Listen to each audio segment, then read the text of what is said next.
Thanks for listening to our daily Bible reading lesson. The lesson today is, and he did. In our reading yesterday, we're in the midst of God talking about bringing destruction upon those nations round about Israel that he had used to punish them. And in chapter 26, we find in particular Tyre is spoken of. And I would encourage you to take the time to go back and read that section in chapter 26, verse 3 through 14, and see the specifics that are there about how Tyre is going to be destroyed.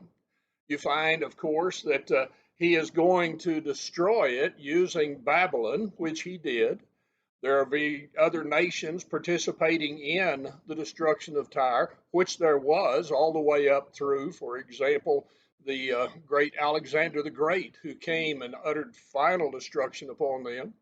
And then the city was to be flattened like a rock and was to be a place for the spreading of nets.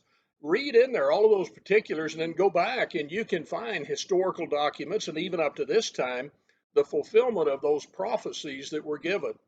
And the important thing is, as you read that and actually all of the other proclamations of destruction about the nations, you find God said he was going to do it, and he did. Why is that important? Today we have to have a trust in God. We have to have a confidence. The Apostle Paul in 2 Timothy, the first chapter, in verse 12, he talked about the fact that he was tortured in various ways. He was persecuted. He was facing death. And he said, nevertheless, I'm not ashamed. Why? He says, for I know whom I believed, and I am persuaded he is able to keep that which I've committed unto him against that day. You realize what he was saying? He knew that God had said certain things. He had made promises, sometimes of destruction, sometimes of preservation, and he did.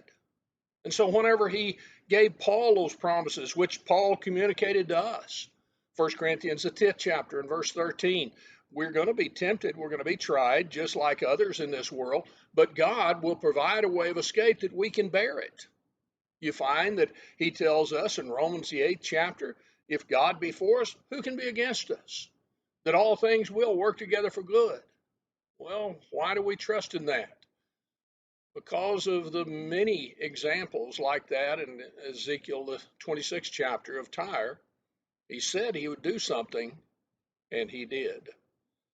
I love to sing that song, Standing on the Promises.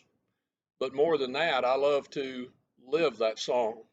Live each day standing on the promises, because whenever God gives you and I a promise, he will do it.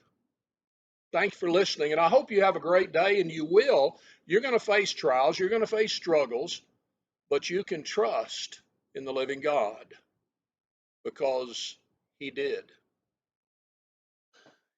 Thank you again for joining us in this Bible study. We remind you, if you'd like to follow along in our daily Bible reading, the link below in the description of this video will give you the PDF so you can read right along with us.